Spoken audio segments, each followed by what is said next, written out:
you sitting comfortably?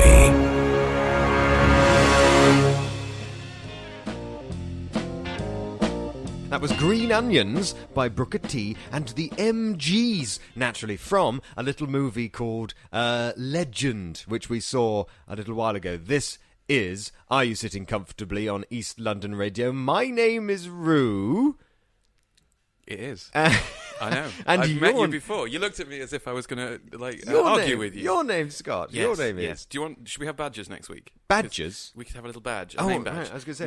Not black and white animals No. scurrying around on the desk. Not allowed those in the studio. No, but in the cafe, it's fine, but just not in the studio. By the way, should probably mention that the studio is round the back of a cafe, a lovely little cafe called All You Read Is Love, which sells books and coffee and stuff, general bits. Lovely really. cakes. Yes, lovely cakes. They've got some wonderful tarts. And if I may also add, they do a wonderful salmon bun. Yes, well. you have added that before. You do enjoy the salmon Do I? buns. Have I mentioned? Yes, I've mentioned ramming salmon in my face. Yes. Didn't I? Yes. Do you like our fun little new introduction? Are you sitting comfortably?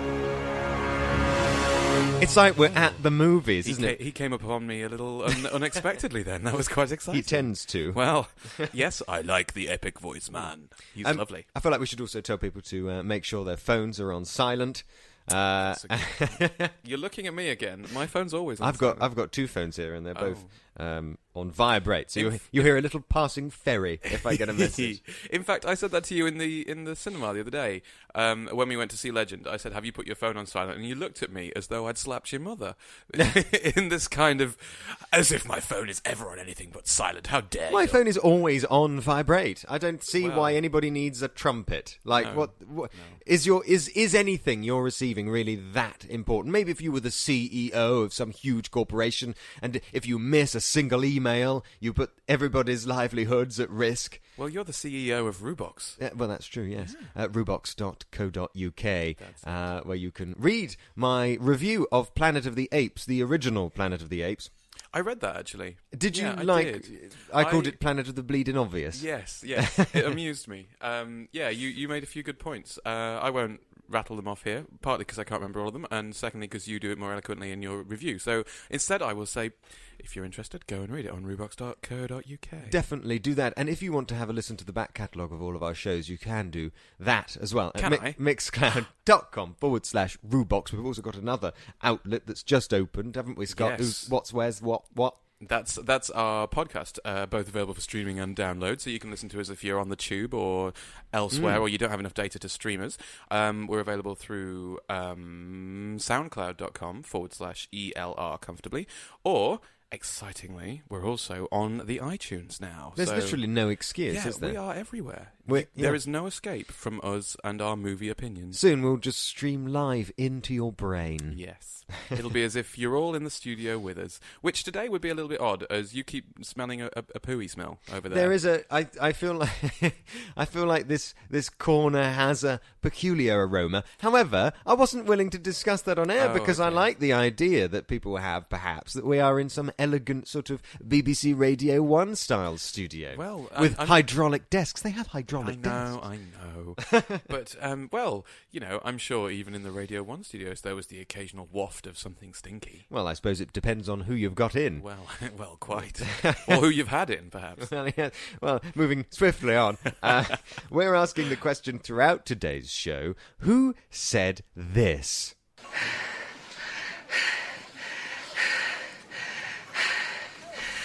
Who said...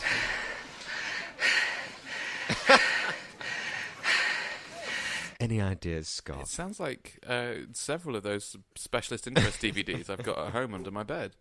But I have absolutely no idea who is panting in my ear. Get your thinking cap on. Oh. If you know the answer at home or on the bus or on the lav, wherever you are, please do tweet in at ELR Comfortably on Twitter. Use the Facebook page as well, ELR Comfortably. It makes me feel a bit funny, actually. I don't know. I don't know if I'm comfortable with that amount of heavy breathing in my ear at this time in the morning. You certainly wouldn't be comfortable with whoever it is doing it. Oh, is that a clue? In your ear. Or is that just because it sounds like a lady? I said in your ear, by the way, not in your rear. I know it sounded like that. Oh. Now, shall we talk about some movies? Oh, go on then. So before we delve in to Tom Hardy twins. twice, Well.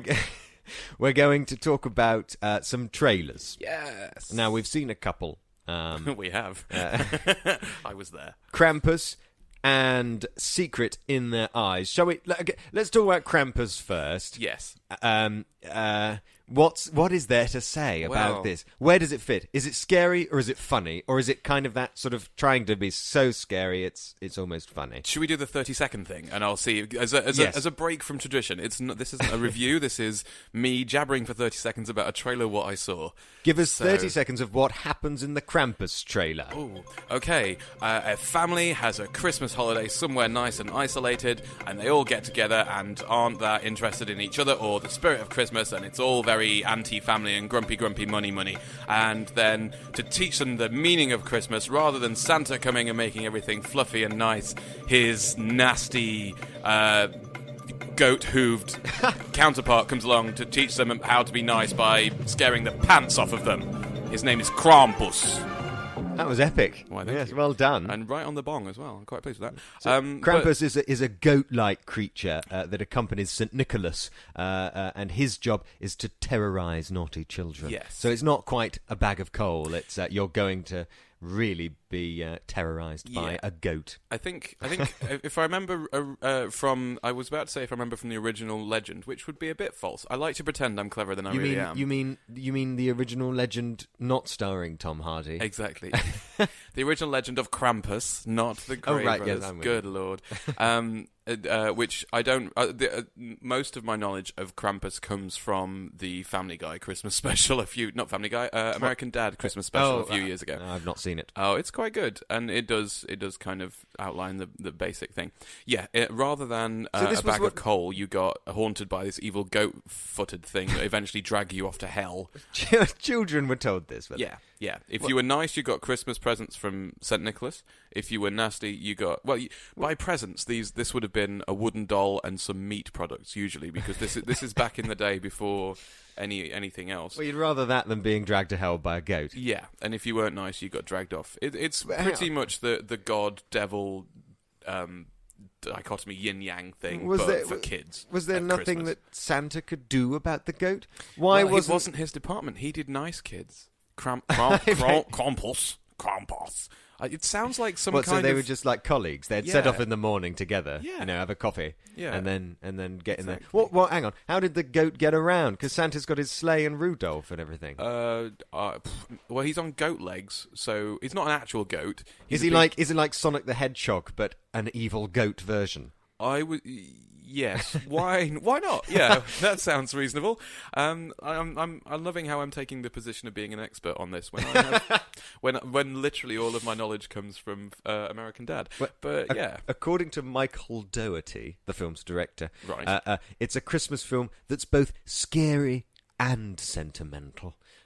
well, so having seen the... it's not all goats in hell. Well, it's, hopefully, having seen the trailer, the things that I'm going to say now that are going to that are kind of the tropes about this film are something lovely and happy that goes horribly wrong in that traditional horror movie kind of way. You take something nice and you kind of twist it. Yeah. And It's like a porno, but you swap the sex for death. There's a lot of setup, and then in the end, you're looking at me oddly here. I honestly don't know how to respond to that. I'm gonna leave that one there, I think. Well, there are parallels you can draw between the any kind of teen horror movie. There's all this setup. Oh, we're going on holiday together in a cabin. Everything you would usually fast forward if you were on your own watching it on a laptop with your pants down. Anyway, I don't feel like Krampus is this kind of movie.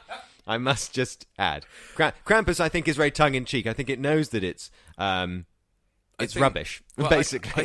I think it's going to be kind of a horror romp style, like you say, tongue-in-cheek, fun horror movie. It's Yeah. got It's got kind of the Sharknado edge to it. a hasn't it? little, not quite that We're schlocky, daft and we not know it. quite that daft and schlocky as Sharknado, but certainly on the lighter end of the horror spectrum. Iron Sky, that kind of. No, No, that's a little bit too far.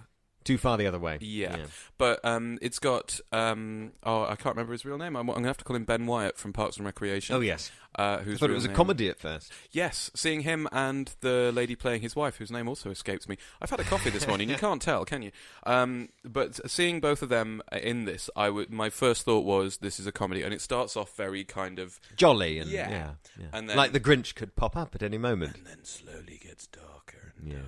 And it has the slamming sound effects as well. Yes, which that is all interesting. horror movies do these days. And it also has I found this most helpful, and I think she's there for this reason alone. Go on. The old, vaguely Eastern European grandmother or great-grandmother who knows the legend and so can fill everyone in on what's happening. Because otherwise, it's just some idiot Americans being scared out of their pants by a big goat thing on the roof of their house. So, yes. You should have been playing that grandma. Seeing as you're so knowledgeable in the realm of Krampus. Because I watched American Dad. I'm equally knowledgeable on the thoughts about hippies in America and the CIA being run by Sir Patrick Stewart. Sorry, what's this? Sir Patrick Stewart plays the head of the CIA in Krampus? No, in American Dad. Oh! That's where I'm getting all my knowledge from. Oh, Patrick Stewart. Yes. Sorry, I was thinking Patrick Swayze. I was on completely the wrong page. Shall we move on? To me, Krampus just sounds like something you get after you've been to the gym. Yeah, I was thinking it sounded like Krampus sounds like, available at all good chemists. It sounds like something for maybe some piles. Yeah, or cream dabbing on there. Bloating or something. Something you don't talk about in polite company anyway. No. Anyway, let's crash on. So that's enough about that. That's out around Christmas, I would imagine. Secret in Their Eyes. Yes. Yes. A gritty reboot of Harry Hill's Stars in Their Eyes. Or not. What did you think? I first saw this trailer on mute in the foyer at Cineworld. Oh, yeah, while you were waiting for me because I was fannying about. And it looked like it was very emotionally intense, even without the audio of screaming and crying and shouting and threatening, rather. And it's got quite a good cast. We've Oscar nominees. Yes, and Oscar winners, I think, as well. Who have we got? We've got Julia Roberts, who's a nominee, and wasn't there? There's another lady in it who I think has won something or other. But anyway, and that guy whose name I can't pronounce, but was in the Firefly movie. 12 Years a Slave. Was he in Firefly? He was in Serenity, the Firefly movie. Yeah. Well, I wouldn't know. You see, I'm too busy watching the better science fiction television program Farscape. Chiwetel Ejiofor is what I'm going to go with. I apologise if I've pronounced that wrong. I've tried many times, and that's as good as it's going to get. Well, anyway. How about you try pronouncing the name of the movie it's a reboot of? Oh, hang on. Oh, it's in foreign. It's in that. If it's Argentina, then is that Spanish or is that Portuguese? I wouldn't be able to tell you. Oh, all right. El secreto de sus ojos. Yeah, well done. Ojos. Good try. Yeah. It might be completely wrong. I don't know. Or El secreto de sus ojos. See, that's how I would have done it. Yeah. Excellent. So, tell us more about this. Having seen it twice, once on mute and then once again when we got and sat down with our protein bars and our drinks. Well, quite. What did you think? Well, I thought it's got the potential to be as subtle as something you'd see on the telly, kind of like a police investigation, intense kind of. Broadchurchy style. Spanning quite a few years. The trailer makes it out as though this is a what do you call it? An investigation that goes on for quite some time. People weaving in and out of each other's lives. But then, as all trailers must these days, you have the cut to black and the quick cutting of the shouting and the voiceover and a bit of car chasing going on, isn't there? From memory. Right, yes. And I just hope it doesn't get too theatrical. I hope they keep it subtle.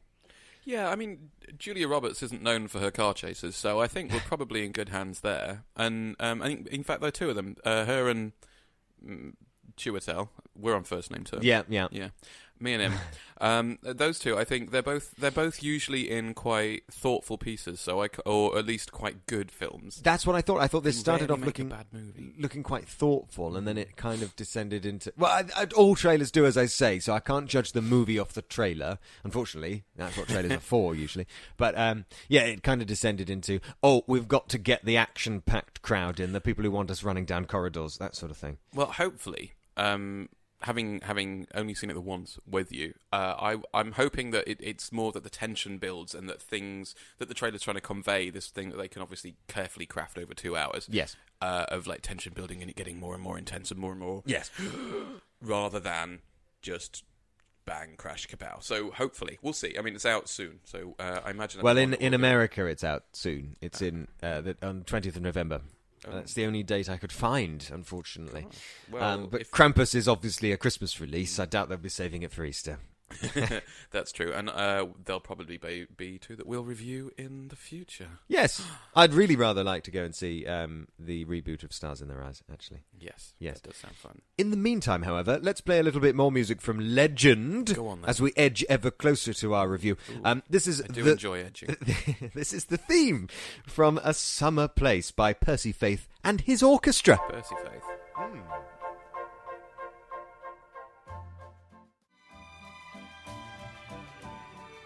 Lovely. Oh, God, I'm so loud. Lovely bit of music there.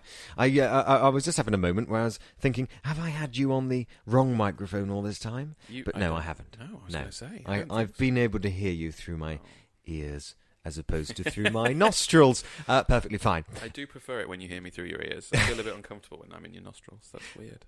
Legend. Can you imagine the headphones that you'd have to wear if you heard through your nostrils? It would. No. That wouldn't be. If we lived in a world where we could hear through our nostrils, it wouldn't be strange. It's a bit like I can't remember who said it. A comedian of some variety pointed out that if our bottoms and our mouths were the other way around, we'd all secretly gobble up a banana in a toilet cubicle and then go and evacuate our bowels all over plates in a restaurant, wouldn't we? It'd just be the other way around. Because it's in an inconvenient, sort of private location, isn't it? That's the only thing. That's what makes it Like, how weird is it that we all chug down pint after pint of beer in a pub all together? I prefer. But then we secretly go into a little room and release it all again. It's strange, isn't it, when you think about it? I suppose so. I prefer pint after pint of gin, but that's just me. Yeah, I see where you're going with that. Fair enough. Okay. Yes. I don't know how that happened, anyway, that little discussion. But Legend, yes. Legend contains an actor, Tom Hardy. Several of them. Quite a few. Yeah. but Tom Hardy, mainly. Several of him, too. Yeah, he's in it twice, He is in playing it twice. his twin. He talks to himself for quite a lot of that movie. He does. Now, we'll obviously talk more about that in a little bit. I think it was fairly convincing, perhaps not to start with, but certainly as the film progressed. What about other movies first, where you've seen twins played by the same person? The first one that jumps out at me is The Parent Trap with our old Lindsay Lohan, bless her. It was her first foray. A first foray into movie land. Let me have a butcher's ear at who Lindsay Lohan is. I sound like an old fogey, don't I? But very much so, yes. What's she done since? Mean Girls was her biggest one. And then she went off and was entertainingly chewed up and spat out by the Hollywood machine. Well, and lots and lots of interesting drugs and otherwise. She's been in and out of rehab quite a lot recently, bless her.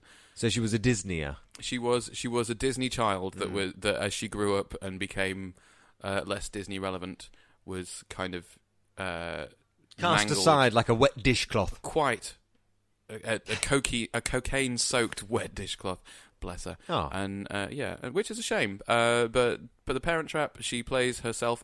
She plays two twin girls separated at birth when their parents divorced. Pretty much, it's pretty much push. I want a divorce. I think apparently it's not really. That bit's a little bit vague. Anyway, that live on opposite sides of the world. I think one's in America and one's in New York and one's in London. And so they get together at some point and decide that the best thing that they could possibly do for everyone is trick their parents into getting back together. That's the best thing. Yeah, that's healthy. So that the four of them can be a proper happy family. And they do this by swapping places. Why was this a 90s movie by any chance? Yes, I believe right, so. So every 90s movies needed a bit of divorce in, didn't it, for some reason? You've mentioned this before, that 90s movies need some divorce, yeah. That's why Ant-Man reminded me of the 90s. Yes. It was just filled with divorce. Because there was a divorce. There was an divorce. But yes, so they pretend to be each other and go home with the wrong parent. And clever. Yeah, so then they have to all get back together again. naturally. It's a remake of a 60s movie, I think, which I can't remember, which presumably was called The Parent Trap, which I've not seen. But yeah, it's adorable Disney fun in all of its finest. It's the same kind of era, I think. Off the top of my head, I would say the same kind of era as Home Alone. So it's proper wholesome family viewing. There's no stabbings. There's no goat-footed things stomping around. Well, Krampus is probably not family viewing, is it? No, not at all. Lure kids into a false sense of security. Well, true. But yes, and of course there's the evil, in quote marks, stepmom. Like the dad is in love with someone who isn't the mum because they've divorced and moved on healthily, but the kids have decided to scupper this relationship. Oh, I see what you mean. Right, yes. Well, again, 90s movie. You've always got to be dragged back to the man you left for probably good reasons. Yeah, you'd think. It's a Disney movie, so we can't go too deep. Even Jurassic Park had divorce in, didn't it? Yeah, it did. Jurassic Park 3 did. Even Jumanji had divorce in, didn't it? Yes. The Mask had divorce in, didn't it? Did it? Didn't it? No, I don't think they were divorced. He was just a bit sad and a bit wet. Oh, and yes. A bit lonely. Okay. Well, I mean, a divorce wouldn't have gone amiss in there. Yeah. Liar had divorce in. You did. Yeah. There are many movies that have divorce in. Bruce Almighty. That wasn't 90s. No, but this is my point. Not all. Divorce didn't stop being in movies on the stroke of midnight. But it was a real trend in the 90s. Is it not in the last 15 years since? What, you mean divorce generally or in movies? In movies. No, not in movies. No. Not so much. No, it's a lot of singles getting together these days, isn't it? Oh. Less, we're old, we've been together for a long time, now we're bored of each other, but we need to go through this life-changing experience to re-find our love for one another. Do you think that's indicative of attitudes towards marriage in general nowadays as compared to 20 years ago? This is getting quite deep, isn't it? What you mean nowadays it's why get married at all, whereas before it was why are we married? Yeah, I think more my question is it was more around, is it that people nowadays don't get married they don't rush into marriage as much? There's a lot less. Do you think that's true? Well, I'm not married. I'm in my extremely late 20s, and I'm not. Do you think you're the kind of person that could wake up one morning married in Vegas? I do drink heavily. Is that the question? Are you the type of person that drinks heavily? Yes. No. Yes. Pints of gin, please. Talking of twins and seeing double, nice. Oh yeah, we were, weren't we? Did you ever watch Farscape? I watched as well. I watched a few episodes in the first series, and then I missed one because I had to go to swimming club or something because it was on at like 6 o'clock on a Tuesday. And then you were completely lost. One episode, 40 minutes of my life that I didn't spend watching John Crichton and his mates running around on board the ship, and suddenly nothing made sense. Well, that's because a lot happens in 40 minutes, and that's why it's a bloomin' good show. This was back in This was back in the 90s before. No, it wasn't. It started in 1999, early noughties, really. Oh, it did. Yeah. But I mean, the first series did look very 90s. But there was no divorce. Well, no, there was no divorce. But my point was more. This was back before the age of Netflix and downloads. Oh, absolutely. Yeah. So you even couldn't box sets. Literally, if you'd missed novelty. it, yeah, that was it. Unless you wanted to spend like 60, 70 pounds on a shoebox full of VHS cassettes. Well, even then, you would have to wait sort of a year, wouldn't you, for it to come out? Yeah. So by then the ship had sailed. Exactly. So I think perhaps. And I know you're going to agree with me on this one, that Farscape was perhaps a little bit ahead of its time. Oh, absolutely. There we go. It was the Game of Thrones of its time. Ooh. Yes, it was. It was very brave with the kind of characters it would dispose with.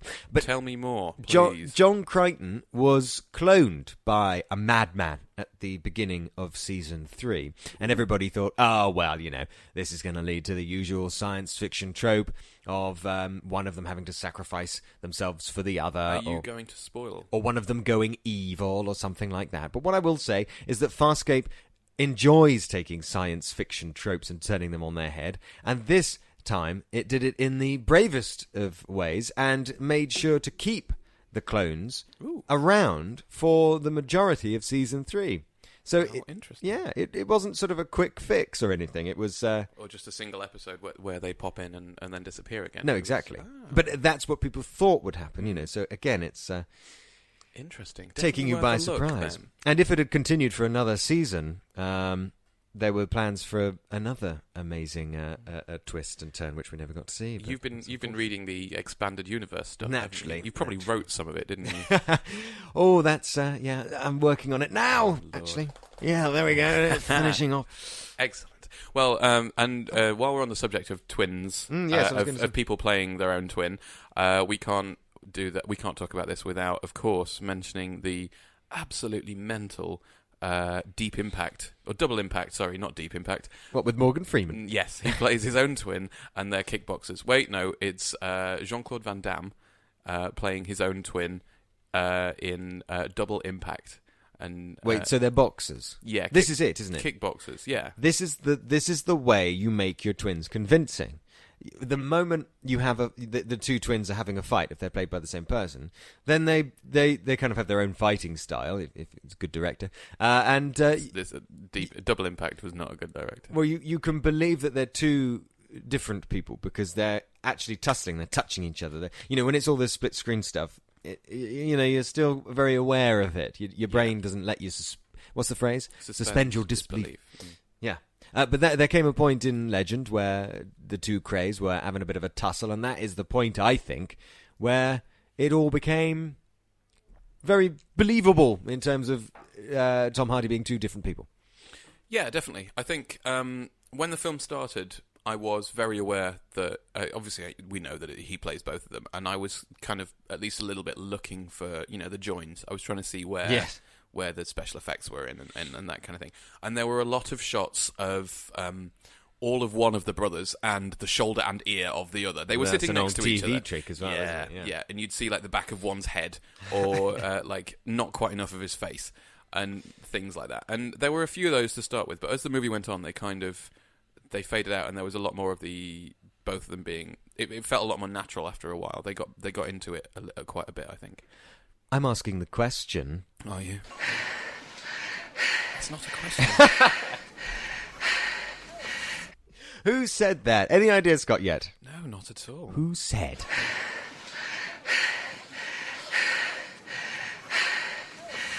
Can I have a clue? Yeah, okay, I was about to give you one. Right. Think of... Sounds like someone's given her one. Her one? Oh, I see. Is it not a her? No. Oh. No, it's a he. Oh. Is that your clue? No. No. Think of the location we're discussing with regards to today's movie. Okay, so we're going to play some Duffy Duff. From Legend. That's a clue. Right. Whole Lot of Love. Duffy there, whose song Whole Lot of Love featured in Legend. Now, I like the song, and I think it worked, but I was surprised to see it in there because it's kind of a modern one, and it's set in the past. Yeah, it's a bit out of place. Funky, though, although I think there was actually a line in at the beginning of the movie where she said... you might wonder why I... Wait, hang on. 30 seconds worth. Oh, yeah, go on then. Is this you? Yeah, this I've is done me, a and 30 seconds. I'm completely unprepared. Excellent. 30 seconds worth of what Legend is all about. Well, obviously, it's about the Cray twins. So, excellent. Anyway, Brilliant. Let me try again. So it's a film about the Cray twins, voiced by one of the Cray's, Ronald Cray's lady friend. Reggie Cray. No, Reggie Cray. Cray's lady friend. Reggie Cray's lady friend, Frances. She's voicing it. She's telling the story as it goes along. Basically, Reggie Cray obviously finds out through various events that he should get rid of his brother, Ronald Cray, because he keeps screwing things up and being mental and being mad, and it all ends rather badly. Wasn't bad. Oh, actually. no, that was horrible. I sound like a complete madman. I'm used to it. In the spirit by now. of the movie. Yes. No, I should have thought long and hard about... Actually, to be honest, though, there wasn't much of a plot. I mean, in terms of plot, in terms of sort of the classic Hollywood arc, it wasn't really one. It just sort of... things happened. It was one thing after the other. This led to that, and then it ended. I mean, if you know about the Cray twins... Well, how is that different from any other plot? One thing after another.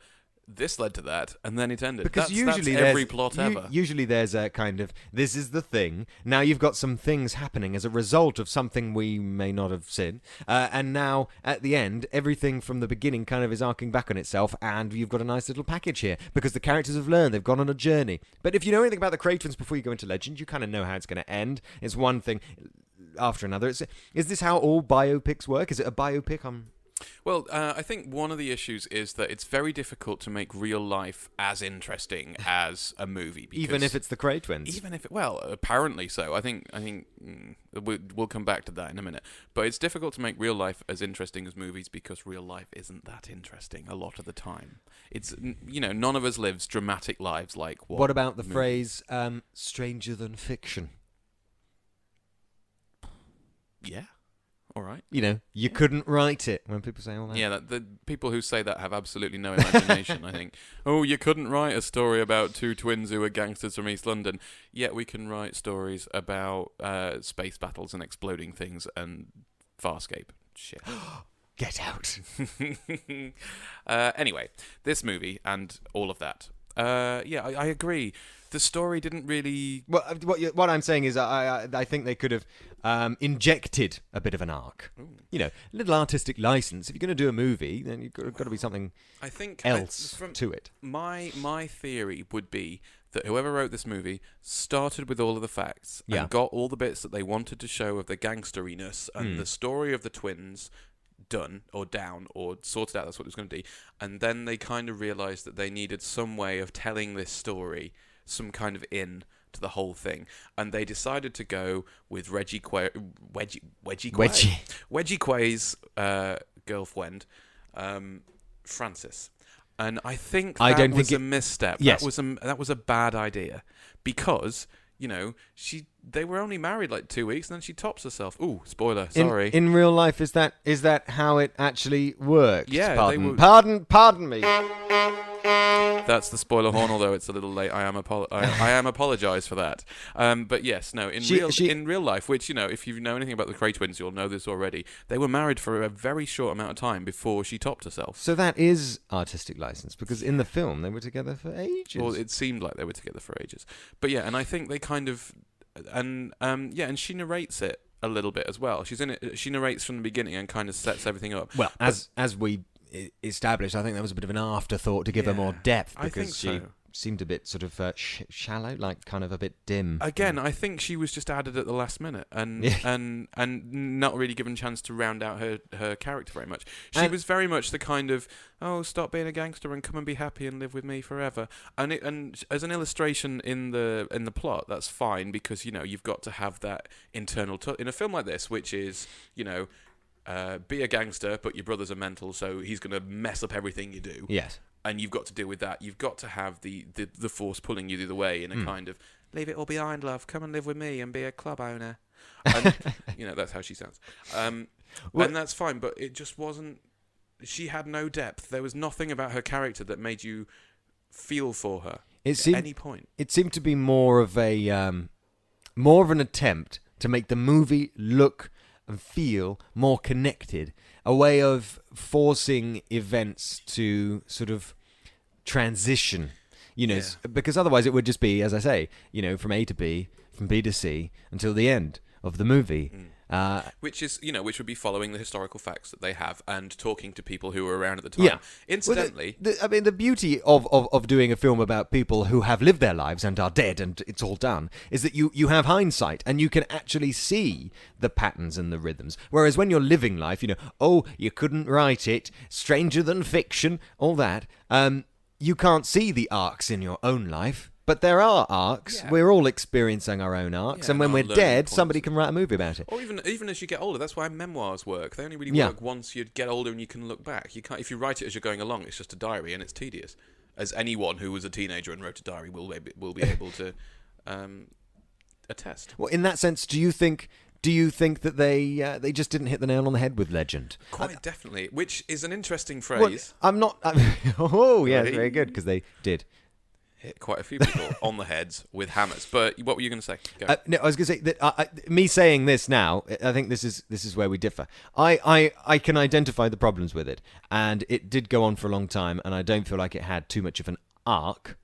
But then I went in there knowing that it was based off kind of a true story, and that may well be the case, and I wasn't not entertained. That's a double negative there, isn't it? for So you. you were entertained. Is what you're saying. Yes, but I wasn't entertained enough to say that I was. I see. It's just that I wasn't not. So you weren't underwhelmed or overwhelmed. You were whelmed throughout. I was, I had a pleasant night out at the cinema. That's all I'll say. All right then, fair enough. It definitely hadn't blown me away as much as Grand Budapest Hotel. Yes. That sort of thing. That film. But no, I agree. And I think, even the title of the film, you kind of get an idea of where they're going with this one. Like, they wanted it to be kind of a bit of a glorification of the craze. Well, yes. But And- do you think they should be glorified? Not particularly. I mean, they're criminals at the end of the day. They're Well, cheeky exactly, yeah. Cockney criminals, and they're part of the law of the West End because they were real, and all of the main points in the film actually happened. It's a bit like Jack the Ripper being. Well, yeah, and it's like. Do you think you just have to do bad things in the East End, and then all of a sudden it's okay? I think you have to wait a few years as well, so it's only when it's over that people Yes. can look back and be, wow, that was a great time, as opposed to being around at the time where, you were constantly in danger of being punched in the face, hit with a hammer, or shot in the head. But yeah, and I think there's been a lot of. I imagine that for this film, the filmmakers went and spoke to a lot of people who claimed to be around when these events were happening. The thing is, if you took all the people who claimed to have been in The Blind Beggar when Ronnie Cray walked in and shot that man in the head, then The Blind Beggar must be the size of Wembley Stadium, because everyone will have a story about it, and it's a very small pub. And also, you're going to exaggerate your own memories. Well, what quite, happens. yeah, exactly. And everyone wants to say that they were there in this kind of thing, and it was nice that they used proper, authentic East End pubs. Like they obviously there are a lot to choose from. This pub's been around here for a long, long time. But they used the Royal Oak on Columbia Road for The Blind Beggar, which was really cool. And I think, what was the other one they used? I think the other one they used probably for the the hammer fight.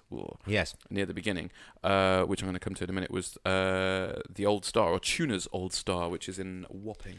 Do you think that the hammer fight and other such scenes glorified not only the Cray twins, but also violence in general? Because when these kind of scenes were happening, a lot of the time, except for on one occasion where it was just far too gruesome for them to even allow them to do this, it was being played with funky music in the background. Yeah, I can't tell if that was.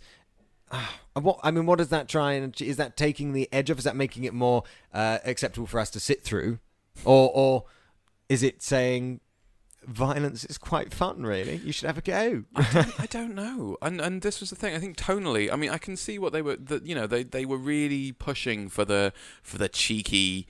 Oh, we're cheeky chappies. We've got great manners. Everyone loves us deep down. Yeah. We're actually nice lads. We look after our mum, kind of thing. Yeah. Well, I mean, one of the twins wanted to be more of a nice lad than the other, didn't he? Well, he did. Quite honestly. Bless him. And they kept. But to the violence thing, yeah, I think like there were two really violent scenes that stood out to me.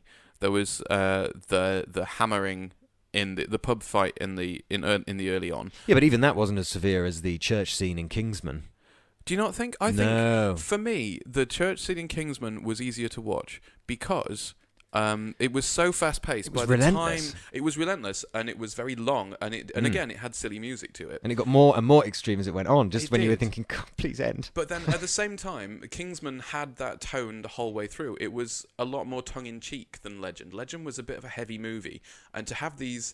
And in Kingsman, it was a very, very fast-paced fight scene where by the time, a knife or a sharp thing connected with a squishy part of any it was of the gone fight, off screen already. Your eye had gone somewhere, and you missed it. You did, unless you were really trying to focus, you didn't get a lot of the violence. Whereas this was kind of, you saw Ronnie Cray going at someone with a hammer in both hands, breaking legs, kneecapping, in the head, all sorts of stuff. And for me, it was uncomfortable to watch. But how can you have that in the same movie as, I loved your cup of tea and all that stuff? Well, those things did happen, and Yeah, it's a supposed but to I be mean- very, very real life. And Yeah, but I know what you mean. It's that kind of That's They're like- cheeky that's like- chappies, ain't they? That's like watching Only Fools and Horses and then Del Boy smacking someone around the face with a hammer yeah, exactly. and It's just going back and quite literally to yeah. Rodney and being like, "You plonker! Exactly. Look what you made me do." Exactly, and you know, it's not.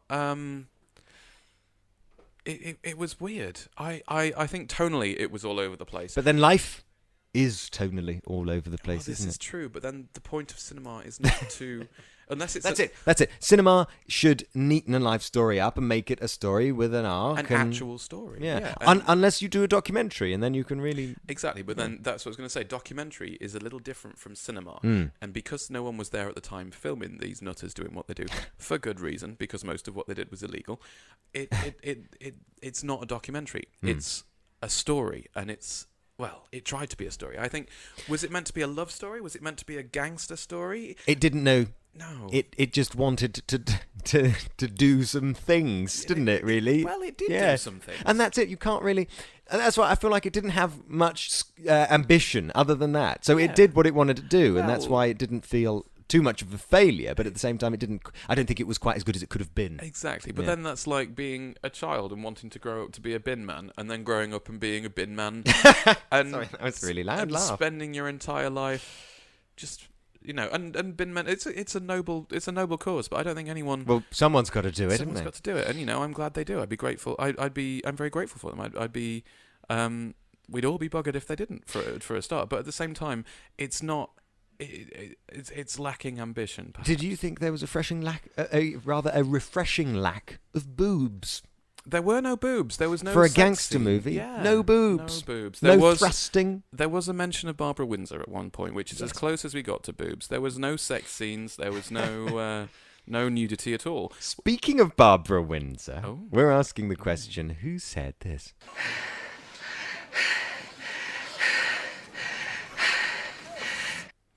And so it's not Barbara Windsor, presumably. Sorry, I just head butted my microphone. It's not Barbara Windsor. Okay. So and you said it's a boy. It's a man. It's a gentleman.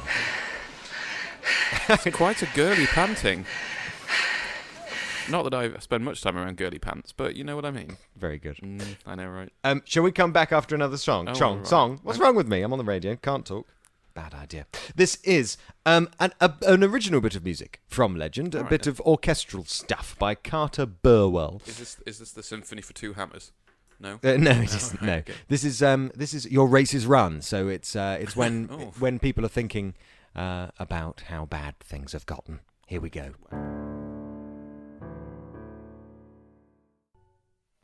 There we are. Your Race Is Run. Oh, that's a little bit maudlin. It was a sad moment. It was. If only because you realised, oh, is that it? Pretty much. Oh, is it?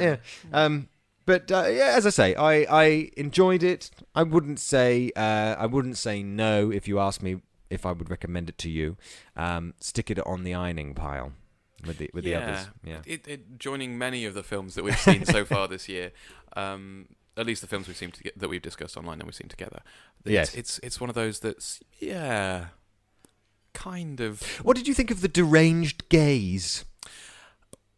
In the film, I mean, not just well, not on the way here. Yeah, it was a busy night. No, I know what you mean. It was very all of the gays were mental. There were no Yes. well-adjusted gays. But then it was the 70s, and Yeah, but there were regular.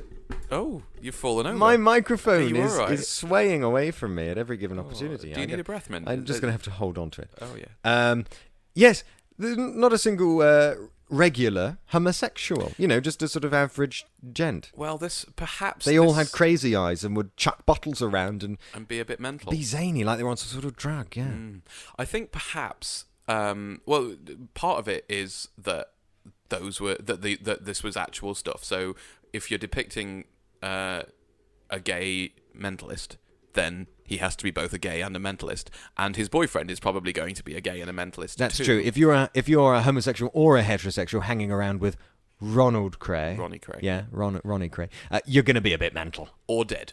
Mental or dead, yes. Yeah, those are the two options. So yeah, I think, and also remember this was the 70s, so gays were not I can't... Ronnie got away with it, though, didn't he? Yes, he did, but then he also got away with putting a hammer through someone's eye socket a little earlier in the movie, so perhaps he's not the best role model. I think he could get away with it because he was Ronnie Crane, not because he was waving the pride flag. It was because he was a mental. Yes. Do you see what I mean? Yeah. Well, I mean, if you're going to stay in the East End for a minute, what about Ben Mitchell off EastEnders? Now, he wasn't around in the 70s. No, but he's a gay, but he's also a psychopath. Killing Heather and just being generally mad. Well. Is this an East End thing? If you're gay, you're more likely to kill a fat bird. I think perhaps your sample size is a little small and a little skewed here. If you're saying that if you're gay, you're likely to be an East Ender and you're likely to live in the East End and kill someone, then... No, I mean, if you live in the East End right, and you're gay, right, you're more likely to be a psychopath, according to these, to Legend and EastEnders. I think perhaps your sample size is far too small. You need to... Let's look at some other But if stuff. I was a young kid growing up, questioning my sexuality, and all I'd watched was EastEnders and Legend... Then you should probably get out more. I would get on the internet. I would think to myself, well, no, hang on, I don't want to join this club. Well, no, and I don't want to join that club either. I mean, I've nothing against fat girls. Well, yes. Yeah, no fat girls were harmed in Legend. No, You'll that's be pleased true. to know. Bless. Or any other film that we've watched. There's been no vigilante fat shaming or beating, has there? So far? No. Well, surely it would be best. no. Let's crash on. In Legend, they had a nasty habit, everybody really, of pointing out how mad people are. Yeah, and they did all say around the guy that they know to be mad. They all said at some point, "Are you mad?" Which was usually followed by a swift punch to the face or groin area. Which, funnily enough, is completely understandable. You don't go to a psychopath and say, "You're a psychopath," because you're just going to piss him off. You a murderer? Oh yeah, hey? Bang! Yeah, that's how it goes. And yeah, it was, I think it was, I don't know, yeah. But no, I think perhaps. Well, London films, British films. This was British made, wasn't it? Yeah, I think so. So British films tend to have a different rhythm, a different pace, a different feel to Hollywood, and fewer explosions. Well, I mean, this again had no boobs, no explosions. There was one point where a car crashed into a coffee shop. Yeah, but even that was comedy moment. Well, quite comedy, and the people involved were quite unfazed by it because and it they're looked like a set, Cockney gangsters. Yeah. But what I was it doesn't faze you as much when you're watching a British film because you do think, well, this isn't Hollywood. They're going to be doing strange things. The plot isn't going to follow the Hollywood cut out and keep method. No. And you're probably going to explore some more peculiar characters. Yeah, I think perhaps the focus also was on the main characters a bit much. Everyone else was just a stooge who ends up dead. Or did you also notice how everybody in the background was so unattractive compared to the Cray twins themselves, who were beautiful compared to Reggie Cray, who and you know, I'm fairly certain the Cray I've seen some pictures. The Cray twins were not as attractive as Tom Hardy. I saw a picture this morning. Very few people are. Saw a picture this morning where they did look where they looked not as nice as Tom Hardy, but you can see the appeal there. I'm going to show you an image now on my telephone. I can see it. Yeah, the boxing image. That's taken way before the events in Legend. In Legend. That's back when they were 18-year-old young men. What was I going to say just around... yes, the other actors, everyone that was in it with their Cockney accents. Did you struggle to understand what they were saying at points? No, I was fine. You were fine. Oh, I found... and stuff like that. It sounded like they'd had a stroke. And it wasn't all the time. It was only every now and then. And not a lot of people back then had strokes? Well, I'm sure lots of people did. I can't imagine stroke numbers are increasing particularly. But I just found it... There were moments when I was like, I could do with subtitles. I'm not really sure what that was about. Well, we could have gone and seen a subtitled showing. Maybe this is why you weren't so keen. Because you just didn't hear any of the things that were being said. You may as well have sat through a foreign movie. I'm a Cockney. Oh, I'm a cheeky chappie. I look after me, ma'am. Good Cup Lord. of tea, please. Could I have another egg? I seem to have eaten this one. It's like they've released Legend 2. The re-legending. Yeah, who would that be next? After the Cray twins? Who are the most memorable gangsters since them? I don't think there are any. Perhaps this chap. Ooh. Still makes me feel uncomfortable. I'm asking, who said that, Scott? Any ideas? Is it that EastEnder what you mentioned earlier? Who? The one that killed a fat girl. No, it's his dad. Oh.